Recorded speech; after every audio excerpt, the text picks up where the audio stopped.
에브리띵 랠리와 같은 유사한 현상이 나타날 개연성이 높다. 서울 집값 왜 올라요? 그렇게 묻지 마세요. 돈의 가치가 떨어져서 나머지 자산 가치가 오르는 현상인 거예요. 여러분은 이 26년에 대한 그림을 그리실 때 중요한 포인트로 보셔야 됩니다. 자, 안녕하세요. 지식이 되고 돈이 되는 시간 부동산 클래스의 정준입니다. 자, 오늘은 이제 많은 분들이 궁금해 하실 만한 이야기를 들고 왔는데요. 2026년 한국 경제 어떻게 흘러갈지, 그리고 지금 뭐 차기 연준 의장이라든지 유동성 관련해서 굉장히 지금 혼란스러운 시기인데요. 이때 개인은 어떤 투자 전략을 가져가야 될지 이 분야 최고 전문가시죠. 네, 김강석 교수님 모셨습니다. 어서 오세요. 안녕하세요. 오랜만입니다. 아유, 시간 내주셔서 감사합니다. 제가 감사합니다. 네. 이번에도 또 책을 내셨어요. 맞습니다. 새 키워드가 스테이블 코인 전쟁이시잖아요. 예. 뭐 작년에는 피벗의 시대라는 맞습니다. 네. 키워드였던 것 같은데요. 예. 자, 매번 이렇게 경제 키워드를 잡으실 때 네. 어떤 기준으로 좀 하세요? 뭐 키워드니까 제가 매년 경제 전망서를 쓰니까 그 해를 상징할 만한 경제적 파급 영향력이 큰 것. 그걸 이제 키워드로 항상 꼽고요. 26년 경제 전망서를 이제 스테이블 코인 전쟁이다라고 표현한 것을 이따가 좀 구체적으로 말씀드리겠습니다만, 어쨌든 스테이블 코인 그 자체가 유동성 공급 장치예요. 그러니까 미국 정부가 국채를 발행하면 스테이블 코인 발행 업체가 미국 국채를 매입해 주는 기능을 하죠. 이미 테더가 한국이 보유하고 있는 국채 보유액을 넘어섰어요. 연준이 미 국채, 장기 국채를 매입해 주면 양적 완화 같은 효과가 있듯이 스테이블 코인 발행 업체들이 단기 국채를 매입해 주는 것 역시 양적 완화와 비슷한 효과가 나타나는 거죠. 그렇기 때문에 가장 중요한 트럼프 대통령이 끌고 나갈 의제가 스테이블 코인 전쟁이고 그것을 이제 주제로 꼽았습니다. 네, 기대됩니다. 안 그래도 지금 뭐 최근에 화두가 네. 미국의 유동성 확장이잖아요. 예. 또 한편으로는 또 일본은 또 금리 인상을 통해서 지금 유동성 축소로 가는 것 같고, 또 네. 스테이블 전쟁, 뭐 코인 전쟁과 관련돼서는 또 유동성 확대가 될 수밖에 없는 이런 흐름일 것 같은데요. 네. 뭐 이런 유동성 흐름과 앞으로의 자산 시장 전반적인 좀 흐름 좀 한번 예. 말씀 좀 부탁드려볼게요. 그 흐름을 결정짓는 굉장히 중요한 변수가 있습니다. 네. 26년 5월에 어쨌든 파월 연준 의장의 임기는 종료된다는 거. 차기 연준 의장은 어쩔 수 없이 등장한다는 거. 그러면 차기 연준 의장은 누굴까? 이걸 봐야 됩니다. 세계 경제도 대통령 아닙니까? 네. 그럼 차기 연준 의장 혹시 누군지 아세요? 그냥 한간에 나와 있는 뉴스 같은 건 좀 네. 많이 듣긴 했는데 누가 될 것 같으세요? 저는 알고 있습니다. 정말요? 네, 누군지 이미 알고 있습니다. 저랑 네. 얘기 나눴습니다. 어떻게 해요? 예. 트럼프 대통령입니다. 트럼프 대통령이 꼭두각시를 세운다? 연준 의장을 겸직하는 방식이죠. 정말요? 추상적으로 말씀드리면 어쨌든 트럼프 생각을 그대로 반영할 사람이 차기 연준 의장이 될 것이다. 이게 중요한 겁니다. 그렇죠. 그래서 제가 그렇게 극단적으로 표현한 겁니다. 그런데 그러면 트럼프 대통령의 의지는 무엇일까? 지난 12월 FOMC 회의 기간에 트럼프 대통령이 뭐라고 얘기했냐면, 영어로 잠깐 얘기할게요. 1% and maybe even lower. 1% 혹은 1% 미만으로 금리를 내려라 라고 하니까 지금 차기 연준 의장 자리를 두고 다투고 있거든요. 경쟁하고 있거든요. 그 중에 현재 좀 유력한 후보 중에 하나가 헤셋인데, 케빈 헤셋 지금 현재 백악관 경제자문위원회 위원장, NEC 위원장, 이분이 뭐라고 얘기했냐면 plenty of room to cut rate. 그러니까 plenty of room이라는 표현은 금리를 인하할 만한 여지가 굉장히 많다. 딱 그렇게 화답합니다. 납법해 달라는 거죠. 당신의 생각을 내가 그대로 이행하겠다. 그럼 여기에 숨은 속뜻이 뭐가 있을까요? 굉장히 중요한 게, 그래프 한번 보십시오. 미국의 현재 운용하고 있는 금리가 3.75%예요. 그러면 지금 현재 미국이 중립금리로 가정하고 있는 게 3% 수준이거든요. 그러면 금리를 인하해봐야, 중립금리가 여기라고 한다면 3번밖에 인하하지 않아요. 이게 plenty of room 맞습니까? 아니죠. 아니죠. 네. 그러니까 plenty of room에 해당되는 표현을 쓴다는 얘기는 중립금리를 낮추겠답니다. 보통 우리나라도 그렇고요. 중립금리에 대한 재추정 보고서가 나와요. 물가나 뭐 성장률이나 고용이나 여러 가지 것들을 고려했을 때 가장 이상적인 금리는 몇일까를 산정하는 과정이에요. 그것을 기반으로 해서 중립금리를 의견을 내비치겠죠. 그래서 그 중립금리를 1%로 한다, 예를 들면. 그래야 plenty of rooms가 되는 거예요. 그러니까 아마도 차기 연준 의장은 그 카드를 가지고 올 것이다. 1번이에요, 1번. 두 번째 카드는 뭘까요? 두 번째 카드는 금리 인하만으로 트럼프 대통령은 만족하지 않을 겁니다. 유동성을 확장시키죠. 그렇습니다. 그러면 아마 여러분 기억하시겠지만 25년에 굉장히 중요한 입법이 OBBBA법을 통과시키고 부채 한도를 끌어올렸죠. 말 그대로 국채 한도, 부채 한도를 끌어올렸으니까 필요할 때 이 부채를 끌어다 쓰기 위해서 국채를 발행할 거예요. 재무부가. 그럼 국채를 발행할 때 그 국채를 매입해 줘야 된단 말이에요. 그 매입해 주는 기능이 연준이 하면 되겠죠. 그걸 양적 완화라고 하죠. 그게 적극적인 통화량 공급을 이끌 것이다. 그게 트럼프 대통령의 강한 의지일 것이다. 왜냐하면 26년에 뭐가 있으니까? 중간 선거가 있으니까. 여러분은 이 26년에 대한 그림을 그리실 때 항상 11월에 있을 중간 선거와 연준 의장 교체, 이 시점을 중요한 포인트로 보셔야 됩니다. 그죠? 그렇게 한다면 트럼프 대통령의 의지는, 공화당의 의지는 3억 5천만 유권자들을 부자 되게 만들어야 유리하다, 이렇게 보는 거예요. 코인 가격도 올리고 주가도 올리고 집값도 올리고 다 올리는 방법이 뭘까요? 유동성을 푸는 겁니다. 금리를 인하하고. 서울 아파트의 양은 정해져 있는데 돈의 양이 많아져요. 그럼 더 많은 돈을 주고 서울 아파트를 바꿔야겠죠? 그러니까 서울 집값 왜 올라요? 그렇게 묻지 마세요. 서울 집값이 오르는 게 아니라 유동성 공급이 늘어서 더 많은 돈을 주고 집을 사는 돈의 가치가 떨어져서 나머지 자산 가치가 오르는 현상인 거예요. 항상. 인플레이션. 예. 돈의 가치가 떨어져서 자산 가치가 오르는 그런 현상을 유도할 수밖에 없다. 그렇기 때문에 저는 이 유동성 장세를 이끄는 그 여러 가지 장치 중에 하나가 차기 연준 의장의 적극적인 트럼프 대통령의 의중을 그대로 받아들이는, 받들어서 통화 정책을 입안하는 이런 시도를 할 것이다라고 저는 보고 있습니다.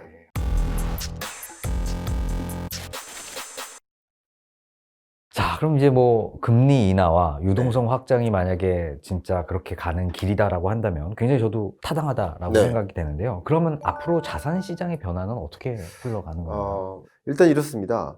트럼프 대통령이 봤을 때 자산 시장의 향방이 어떤 모습인 게 더 유리할까? 만약에 25년 12월부터 26년 11월까지, 중간선거까지 비트코인 가격이 올랐다 떨어졌다 하는 거라면 지금 떨어지다가 연 중반부터 오르는 게 더 아이디어란 거 아닐까요? 둘 중에 하나를 고른다면. 그거대로 다 이루어진다는 게 아닙니다. 근데 트럼프의 의지대로라고 한다면 어쨌든 중반부터는 올라주기를 바랄 겁니다. 그죠? 역시 주가나 집값도 마찬가지예요. 미국에서 유권자들이 기분 좋게 공화당을 투표할 가능성이 높아요. 제가 공화당이 이길 거라고 말씀드린 건 아니에요. 아마도 지금 보기에는 질 것 같아요. 지금 보기에. 그러나 이기기 위해 노력한다는 거죠. 그 무엇으로? 유동성 장치로. 그래서 마치 25년에도 비슷한 모습을 봤죠. Everything Rally. Everything Rally와 같은 유사한 현상이 나타날 개연성이 높다. 그리고 오히려 지금 같은 경우는 지정학적으로 해석을 해본다면 트럼프 대통령이 중국과 싸울 수가 없어요. 왜냐하면 중간 선거를 앞두고는 중국에 도움이 필요해요. 희토류를 안정적으로 공급해주고 중국산 생필품을 안정적으로 공급해줘야 돼요. 그렇기 때문에 미국 입장에서는 중국에 좀 오히려 우호적인 관계를 좀 유지해줘야 돼요. 왜? 그래야 물가가 안 튀어요. 물가가 안 튀어야 유동성을 마구 공급할 수 있는 거예요. 물가를 잡는 장치를 마련하는 건데 그게 중국의 협조가 필요해요. 이건 지정학적 해석입니다. 네. 그렇기 때문에 일본이 대신 대리전하고 있는 거죠. 그런 관점. 미국이 싸울 수는 없어요. 물가 안정을 유도하지 못하면 유동성 공급에 따라서 진짜 말 그대로 인플레이션이 야기되고 그러면 금리 인하나 유동성 공급에 제동이 걸리죠. 갑자기 금리 인상 사이클로 바뀔 수도 있죠. 그래서 긴축 발작 같은 것도 일어날 수 있고요. 그래서 지금 현재 나타나는 현상도 단기 금리는 떨어지는데 10년물, 30년물, 장기 국채 금리는 올라요. 왜냐하면 금리를 인하하니까 단기 금리는 자극을 받는데 너무 서둘러서 금리 인하하는 거 아니야? 인플레이션을 야기할 것 같은데? 인플레이션 때문에 금리 인상 다시 할 것 같은데? 그러니까 장기 금리는 오르는 거예요. 그런 관점에서 트럼프 행정부가 해야 될 일, 유동성 공급을 늘려서 중간 선거를 유리하게 이끌기 위해 절대적으로 해야 될 일은 물가가 튀어오르지 않도록 막는 거. 그래서 그런 면에선 상당 부분 중국의 협조도 필요하고 중동 산유국들의 협조도 필요하고 러시아 자원도 이제 제재를 풀어서 적극적으로 공급하도록. 그러면 원자재 가격이 많이 떨어질 수도 있겠죠. 예, 그런 것을 유도하는 과정이라고 저는 해석하고 있습니다. 최근에 어떤 금융 시스템이나 이런 환율 같은데 또 뭔가 영향력을 줄 수 있는 게 스테이블 코인이잖아요. 그렇습니다. 네, 교수님 봤을 때 스테이블 코인이 이런 어떤 환율과 국제 경제 흐름에 어떤 영향을 좀 줄 거라고 보세요? 이거는 제가 책 제목에 스테이블 코인 전쟁이라는 표현을 썼을 만큼 왜 중요한 어젠다라고 했는가? 트럼프 대통령의 중간 선거 전략에 어쨌든 국채 금리가 올라가면 안 돼요. 금리를 떨어뜨려야 돼요. 근데 대신 유동성 공급을 많이 늘리기 위해서 국채를 더 많이 발행하고자 해요. 근데 문제는 뭐냐면 국채 매입처가 별로 없어지고 있어요. 중국이 미국 국채 보유액을 줄여나가고 있어요. 그러다 보니까 국채 매입이 활발하지 않아요. 그러니까 스테이블 코인을 입법시키면, 이제 발효되면 스테이블 코인 발행 업체들이 더 적극적으로 미국 국채를 보유할 수 있는데, 스테이블 코인 발행 업체들은 단기 국채를 매입할 수 있도록 했고, 이미 테더가 보유하고 있는 미 국채 보유액이 한국이 보유하는 것을 넘어섰어요. 그만큼 이미부터 지금 발효되지도 않았는데 미 국채 보유액이 어마어마합니다. 그런데 앞으로 제 자료 한번 보여드리면 스테이블 코인 발행 업체들이 보유할 미 국채 보유액이 지금 현재 1위가 일본이고 2위가 중국인데 1위인 일본을 넘어설 것으로 전망합니다. 그만큼 단기 국채를 적극적으로 매입해 주죠. 그래서 동시에 중앙은행인 연준이 미국 국채, 장기 국채를 매입해주면 이게 정말 더블로 양적 완화 장치를 도입하는 거예요. 그래서 의견을 드린다면 스테이블 코인이 이제 발효되기 시작하면 이 지니어스 액트가 그러면 더 적극적으로 많은 스테이블 코인들이 우후죽순 등장할 것이고 예를 들면 뭐 구글 코인, 메타 코인, 테슬라 코인 정말 많은 코인들이 등장할 거라고 여러분 가정하시는 게 좋아요. 근데 유동성 공급을 많이 늘리니까 달러 스테이블 코인이 더 많아지고 더 많이 발행해주면 줄수록 국채 매입량이 많아지니까 그러니까 미국의 유동성 공급 속도가 빨라져요. 그러면 달러의 약세화를 유도합니다. 그죠? 마치 금리 인하에 충족되는 효과가 발생한다고 저는 판단합니다. 그러니까 마치 어떤 분들은 달러 스테이블 코인을 발행하면 달러가 더 많이 통용화되고 그럼 달러 강세화되는 거 아니냐 이렇게 보시는 것 같은데 저는 이제 의견은 달리합니다. 왜 그러냐? 많은 분들이 이제 착각하시는 것 중에 하나가 달러 강세화가 기축통화으로서의 지위가 늘어나는 거냐? 달러 약세화가 기축통화로서 지위가 늘어나는 거냐? 이건 관계없어요. 달러의 강세와 약세는 다른 디멘션이고요. 오히려 스테이블 코인은 유동성 공급 장치다 라고 디파인을 해 놓으신다면 스테이블 코인은 오히려 달러 약세화를 유도하는 것이고 그리고 미란 보고서에서 담겨 있는 스티븐 마이런의 하나의 청사진도 이제 관세 전쟁 했으니 미국에게 밸류 체인을 옮기도록 돈 많이 뜯어냈으니 이제 환율 전쟁을 겸해서 달러의 약세화를 유도함으로써 미국에서 제조를 활발하게 하고 가동을 늘리고 그럼으로써 미국에서 수출하기 좋은 조건을 만들려면 당연히 환율을 떨어뜨려야 됩니다. 원달러 환율을 떨어뜨려야 돼요. 그러니까 지금 원화 약세는 우리나라의 수출 기업들이 지금 막 좋아할 일이죠. 네. 정말 두 손 들고 그러니까 좀 눈치 보여서 못 웃는 거지 정말 지금 성과급잔치입니다. 그러니까 수출하기에는 오히려 원화 약세가 이토록 좋을 수가 없어요. 그죠? 그런 관점에서 트럼프 대통령은 달러 약세화를 유도하고 스테이블 코인 장치를 활용하고 이게 다 맞아떨어지는 거죠. 그렇게 의견을 좀 들어보겠습니다. 그렇군요. 자, 그럼 마지막으로 좀 하나만 더 질문 드리고 싶은 게, 네. 자, 우리나라도 뭐 원화 기반의 스테이블 코인을 지금 준비 중이잖아요. 네. 한국은행에서도 프로젝트 한강이라는 프로젝트도 지금 준비 중이고요. 네. 지금 뭐 최근에 뭐 비트코인이 뭐 1비트코인당 2억을 간다. 뭐 그런 네. 얘기가 나왔다가 최근에 또 내려가서 한 뭐 1억 3천 정도 하는 것 같아요. 네네. 그럼 개인 투자자 입장에서 뭐 원화 기반의 스테이블 코인의 어떤 가능성 여부나 혹은 코인에 대해서 지금 뭐 투자를 좀 해도 되는지 이런 부분 한번 의견 부탁드려도 될까요? 이게 굉장히 조심스럽긴 하는데요. 일단 아까 말씀드렸었던 굉장히 중요한 분기점이 차기 연준 의장이 지명되는 시점. 그럼 여러 발언들이 쏟아지겠죠.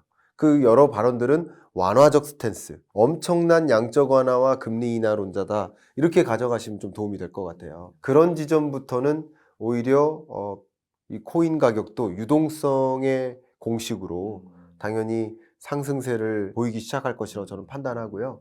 특히 트럼프 대통령 입장에서, 공화당 입장에서 중간 선거에 유리하게 만들려면 26년 중반부터는 연말까지 11월까지 상승장을 유도해야만 할 겁니다. 그리고 한번 생각해 보세요. 유동성 혹은 금리 인하에 가장 민감한 자본시장이 뭘까요? 가장 민감한 게 변동성이 큰 코인이고요. 두 번째 민감한 게 주식이죠. 덜 민감한 게 부동산이에요. 부동산은 자산시장으로 분류하시면 좋겠고, 자산시장은 그 민감한 속도가 더뎌요. 예. 그 다음 가장 덜 민감하지 않는 것이 실물 경제죠. 그래서 물가가 나중에 튀는 거예요. 그래서 코인이 먼저 튀고, 주가가 그 다음 튀고, 부동산이 튀고, 인플레이션이 나중에 발생해요. 그러니까 인플레이션은 물가 상승을 얘기하는 거니까. 그러니까 이런 것을 본다면 중간선거 전략상 이 앞에 게 먼저 튈 수 있도록 하는 그런 유동성 공급 장치를 저는 가정하고 있기 때문에 사실 뭐 하나 더 말씀드린다면 음모론적으로 말씀드려 볼게요. 이건 동의하셔도 되고 동의하지 않으셔도 됩니다. 그러니까 트럼프 대통령이 아까 비슷한 말씀드렸지만 어쨌든 비트코인 가격이 집중적으로 상승하는 구간을 유도한다면 26년 하반기에 유도할 가능성이 있다라고 보지 않으세요? 타당할 것 같아요. 그렇죠. 네. 그러면 어떻게 가능할까? 저는 이 부분도 하나 갖고 있는데 그동안 공약으로 내걸었던 것 중에 하나가 전략적 비축 자산으로 비트코인을 확보하겠다. 예? 이걸 계속 공약으로 내걸었는데 아직 중앙정부 차원에서 한 게 없어요. 그러면 차기 연준 의장이 전략적 비축 자산으로서 코인을 확보하기 위한 행보를 할 수 있습니다. 그러니까 그런 걸 하거나 법적으로 못한다 하더라도 주장을 하는 발언, 이런 것만으로도 충분히 기대감을 끌어올리겠죠. 그런 면에서 저 시나리오를 짜봤는데요. 그러면 연준이 거래적으로 코인을 확보한다면 갖고 있는 금이나 뭐 이런 걸로 코인을 바꾸는 과정 아닐까요? 제가 실제 비트코인을 갖고 있거든요. 저 몇 개 있을 것 같으세요? 글쎄요, 굉장히 저 비트코인 가지고 다닙니다. 재밌죠? 이거 근 맞나요? 아니 네. 비트코인이라니까. 아 진짜요? 예. 어이구야, 이거 비트코인, 깨물어 봐도 돼요? 안 됩니다. 네. 여러분, 연준이 비트코인을 사요. 사서 모아요. 그럼 갖고 있는 리저브를 줄여야 되겠죠? 갖고 있는 걸 일부 비트코인과 교환하는 방식이겠죠? 맞을까요? 그럼 제가 자료 하나 보여드릴게요. 지금 골드 리저브 수준을 좀 비교한 거예요. 근데 미국의 외환 보유액은 중국보다 훨씬 작은데 금 보유액은 절대적으로 높아요. 중국보다도. 중국이 금 그렇게 많이 사모았는데. 그래서 미국이 보유한 전체 리저브 중에 금의 비중이 75% 정도 됩니다. 그러니까 쉽게 말하면 금으로 코인을 살 수밖에 없는 거예요. 이제 금 좋아하시는 분들은 되게 이 진단을 되게 안 좋아하시기는 하는데 뭐 누가 좋으시라 싫어하시라 이런 뜻으로 말씀드리는 게 아니라 한번 추정을 해보자고요. 전략적 비축 자산으로 확보한다는 얘기는 어쨌든 연준으로서는 금을 팔고 코인을 바꾸는 거 아니겠습니까? 그러니까 그러면 그런 공식하에 생각을 해보면 지금 금 가격은 오르고 코인 가격은 떨어져 주는 게 좋은 겁니까? 나쁜 겁니까? 좋은 거죠. 그런 시나리오라고 한다면. 근데 금 가격을 올려놓을 수 있는 나라가 있죠. 그게 미국이죠. 전쟁 계속 만들면 돼요. 그러면 안전자산 선호 영상 때문에 금으로 계속 돈이 쏠려요. 그런데 일본이 중국과 대리전을 하고 있다. 이런 말씀을 드렸었는 건 나름의 전쟁 기운을 유지함으로써 금으로 돈을 몰리게 하고 코인 가격은 떨어뜨리게 하는 거고 이게 정말 시나리오대로 간다면 조금의 금으로 많은 코인을 바꾸죠. 그때부터 금 가격은 떨어지고 코인 가격이 올라간다면 이게 트럼프가 생각하는 최적의 시나리오 아닐까요? 그러니까 이대로 될 거라는 건 아니지만 그런 관점에서 아까 말씀드렸었던 전략적 비축 자산이라는 이 공약, 카드, 그리고 뭐 유동성 공급, 금리 인하, 양적 완화 이런 것들이 고루 사용될 수 있다라는 것이죠. 환율이 왜 이렇게 폭등했을까? 지금부터 이유를 대라 3시간 동안 될 수 있습니다. 지금 강조하고 있는 환율 오적. 그래서 저의 주장은 뭐냐면 이 탓을 하지 말라는 거죠. 기업의 목적이 뭐예요? 이윤 극대화. 개인의 목적이 뭐예요? 환율 안정이 개인의 목적이에요? 개인의 목적은 영리를 극대화하는 거예요.